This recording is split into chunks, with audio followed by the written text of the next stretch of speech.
په نننۍ نشست کې د جیو پالیټکس په دنیا کې یا د راتلونکي د دنیا ورلد آرډر یا پاغه کې د کوم ملکونو کوم برخه د کوم د وی وزن دی د ملټي پولارټي یا د څو قطبي نړۍ په اړه باندې له تاسو سره نننۍ نشست لرم تر هغه لمخې چې موږ د رایز اف ملټي پولارټي باندې خبرو وکړو یعنی په دا وخت په عصري نړۍ کې چې د پاور شفټس چې دی هغه تر د یو څو یونټ څخه راوتلي یا اوس ډیسپرس شوی دي اوس په نړۍ کې یوازینی یو داسې ځواک نه دی پاتې شوی چې هغه دی یونیلیټرلی د دنیا د ورلد آرډر سیټ کولو کو خپل ونډه ولري خپل یو یک طرفه د ډیسیژنز چې دی هغه واخلي هغه وخت چې نړۍ د سړی جګړې سره مخامخ و د کولډ وار پیریډ یونایټډ سټیټس اف امریکا او یو اس اس آر چې یو له بل سره په یو ایډیالوژیکل کنفلیکټ کې شکیل نو په داسې وخت کې نړۍ چې واغه بای پولر و یعنی دوه سپر طاقتونه دوه داسې سپر ځواک چې هغه د نړۍ د ورلد سټرکچر باندې د پاور مونوپولایزیشن نو بیا کله چې یو اس اس آر د ماتسو او د هغه شرازه چې د غمات سره ډیر زیات ایوادونه د څخه د جلاسو نو په داسې حال کې چې د یو اس اس آر ماته ده د کیپټالیست ورلد لپاره د اینډ اف هیستوري په نامه باندې چې دوی یاد کړل نو هغه وخت دنیا چې و د یو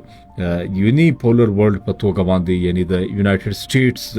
چې هغه په دنیا کې از پولیسمن اف د ورلد په توګه باندې را ایمرج شول نو وسنی چې بیا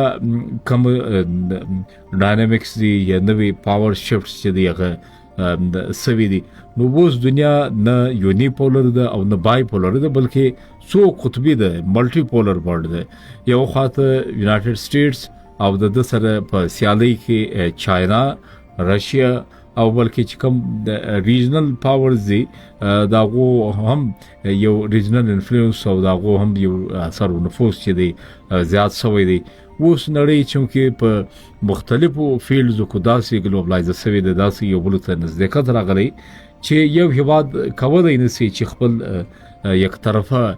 ډیسیژن یا یک طرفه چې کوم د ورلد آرډر دی هغه پر نړۍ باندې امپوز کړي کاغه د سپیس ټیکنالوژي په اړه کې وی کاغه د